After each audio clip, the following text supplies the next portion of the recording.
Kepada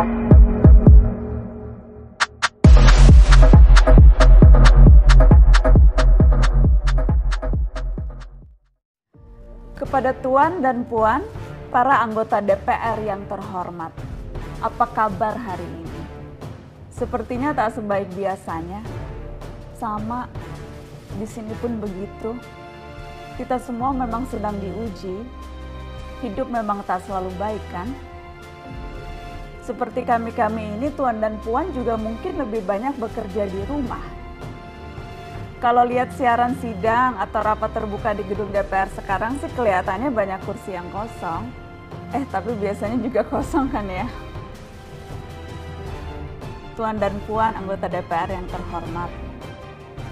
Saya perhatikan parlemen negara lain fokus melawan corona. Tapi rasa-rasanya isu-isu yang keluar dari Senayan belakangan kok kebanyakan tidak terkait corona ya. Kami malah membaca DPR bersemangat membahas isu-isu lain. Contohnya, rancangan Undang-Undang Cipta Kerja yang banyak ditolak karena dinilai mementingkan kepentingan investor di atas kebutuhan pekerja.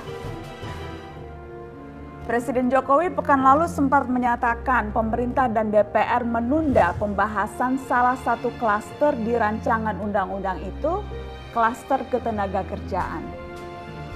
Ini untuk memberi kesempatan mendalami substansi dan mendapat masukan dari banyak pihak. Berpegang pada alasan itu, maka sudah seharusnya klaster lain dalam RUU Cipta Kerja pun perlu ditinjau ulang. Karena yang lain juga bukan tanpa masalah, terutama dari perspektif lingkungan dan keadilan gender.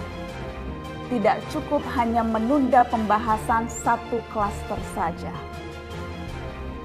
Ada juga RUU lain yang masih nekat mau dibahas. Ada RUU KUHP yang tahun lalu diserbu unjuk rasa. Lalu RUU pemasyarakatan. Ada koruptor yang sudah ngebet pengen bebas kah? Apa kabar Pak Yasona? Terus terang saja, membahas undang-undang yang menyangkut hajat hidup orang banyak di masa seperti sekarang ini terlalu mengundang curiga.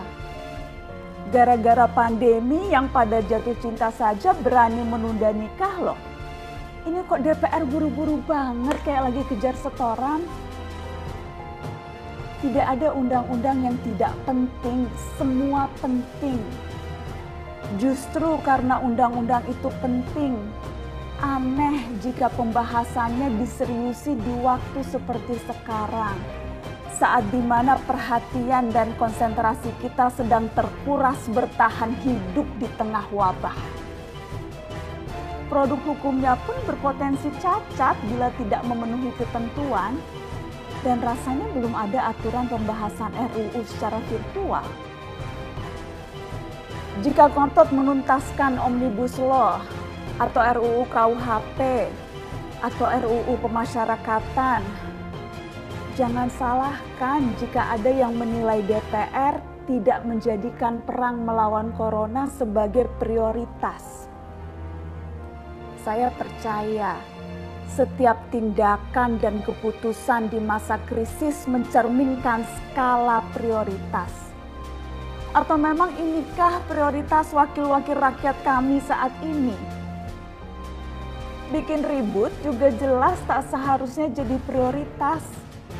Satgas COVID-19 DPR kemarin dikabarkan mengimpor jamu ilegal dari Tiongkok secara besar-besaran untuk pasien positif virus corona. Satgas kemudian membantah itu, katanya ini diproduksi di Jakarta dan merupakan sumbangan Wakil Ketua DPR RI Sufmi Dasko yang akan dibagikan gratis ke berbagai rumah sakit. Kemudian dikabarkan juga jamunya mengandung bahan berbahaya dan belum terbukti klinis. Satgas lagi-lagi membantah, katanya sedang proses mendapatkan izin edar di Badan Pengawasan Obat dan Makanan. Sedang itu berarti belum kan ya? Tuan dan Puan yang terhormat, niat baik pun perlu proses yang baik. Proses yang semrawut hanya akan disusul polemik.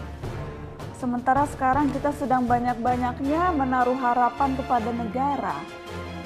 Tindak tanduk DPR salah benarnya akan selalu dilihat.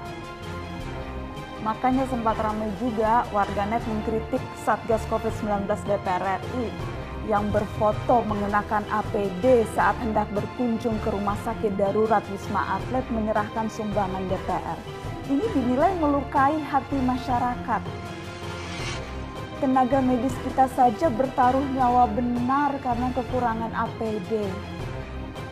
Tidak ada yang meragukan jumlah sumbangan DPR. Kami yakin pasti banyak, namanya juga DPR, beli ribuan rapid test saja mampu, ngeborong jamu apalagi. Tapi ini soal rasa dan empati. Kecuali ya, kalau yang dipakai anggota DPR itu APD yang lain, alat pelindung dewan. Salam hormat dari kami yang kalian wakili.